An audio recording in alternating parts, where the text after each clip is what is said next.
Hey, what's up YouTube? Welcome to my another PC workshop. Today we're going to talk about the water cooling or air cooling when you're building a PC.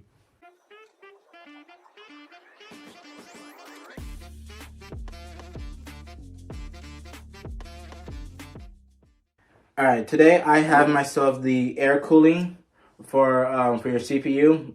So the purpose of the water cooling or air cooling is to like cool the CPU, because every time when you turn on your PC and every time when it's running and like every time when you're like gaming or like just doing whatever, yeah, the CPU will start to heat up because like energy creates more energy, which creates heat.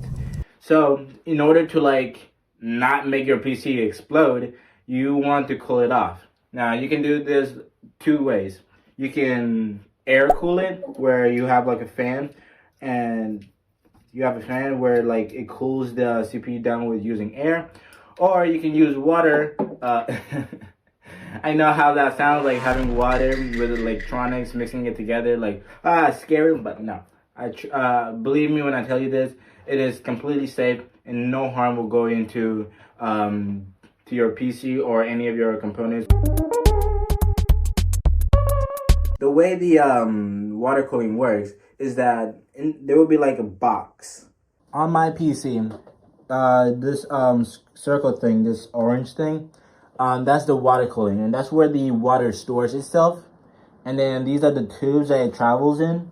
So the way it works is the hot water will go up because hot air rises, or like hot water rises. So it will go up here, where there's another, like there's the tubes inside, and then the fans from right here, it cools down the water, making it cold again and cool again, and then comes back to the other tube, comes back here into the box again, cooling down the CPU. Once again, is up to you, is up to your preference, and see what looks best for you. I can list some of the cooling in the description below, and which ones are better and which ones are like better perspective and like performance. Me personally, I like having water cooling because first of all, it looks nice every time when you look through your PC. It will look nice every single time and not a clutter. And some fans do have RGBs to light up your CPU, to light up your case. So it's not going to be all bad. But again, I like this one better because you can install more fans up top, which is more airflow for your PC, so that everything can be nice and cool. And new air can come in, and then hot air can just go out, because hot air rises, it go up here, and you don't have to worry about it. And also, when you install a water cooling or a new fan, you also need to provide thermal paste. Now, thermal paste is where more things added to cool down your CPU even more.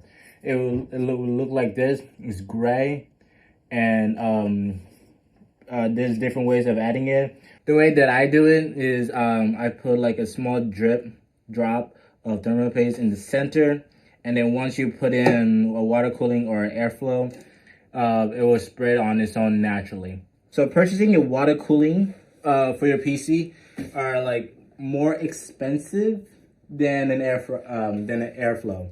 So again, it's all about preferences and what you like. I like the water cooling, so I didn't mind spending like an extra more money on to get the water cooling, because it looks so much cleaner than a airflow. Not all of them will look like this. Like I said, some of them will have RGB that will look much nicer to your PC and the style that you're going for your PC. And for the water cooling, it can range to like, they're not too expensive. It can range up to $150 to maybe like $200, to like depending on what brand of water cooling you're getting or how many fans you're getting, because a lot of people really like these and they do look really nice, and some people go for those and they will like be very expensive. And for the airflow, I would say $60 to $100 and maybe $150. The very expensive one, the brand ones, would be like $200. They're really good. They're not all that bad. They're not too expensive. They're just like at the right amount. I will link my water cooling in the description below. And thank you for watching. I hope this video helps you. Have a great day.